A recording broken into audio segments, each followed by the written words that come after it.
দেখতে দেখতে ঠেলা মারে, এই অভ্যাসটা বাদ দেন, এই ঠেলা মারার অভ্যাস বাদ দেন, ঠিক আছে? এই ঠেলা মারে যদি এক ঠেলা মারে ভাই বড় রেডি তো ভাই কালেকশন কাম হইতো। আপনার কি লেগে ভাই, আপনার তো নিজের ক্ষতি করতেছেন, আপনারা জানেন। আপনার ভিডিও ঠেলা মারতেছেন না, ফেসবুক কিন্তু সিসি ক্যামেরার মতন আপনারা ফলো করতেছে। আপনি ঠেলা মারতেছেন, আপনার ভিডিওটা ডাউন হইতেছে ভাই, আপনি কয়ে দেন। এবং আইডি, আপনার আইডিটাও কিন্তু ডাউন হইতেছে।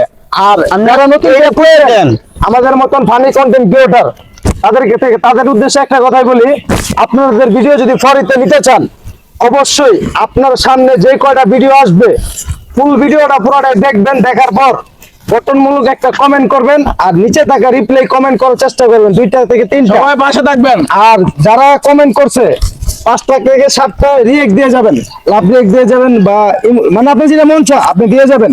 যদি এইভাবে আপনি চালাই যেতে পারেন, আজকে হোক কালকা হোক আপনার ভিডিও ফরিতে যাবে। আরেকটা কথা শুনেন, ঠেলা দিয়েন না ভাই, ভিডিও 10টা ভিউ হয়, আপনি হতাশ হবেন না, আপনি আপনার মতন কন্টিনিউ কাজ করে যান। আজকে হোক কালকা হোক আপনার ভিডিও সফল হবেন। যদি সফলতা অর্জন করতে চান তাহলে ধৈর্য ধরে থেকে যান, আপনিও একদিন সফল হবেন। আমি না, এই ফেসবুকে আমাদের মতন আপনার মতন অনেক গরিব অসহায় মানুষ ভাই, আর আমাদের ভিডিও অবশ্যই ভালো লাগবে। সালা বাবার ভিডিও কিন্তু সবাই লাইক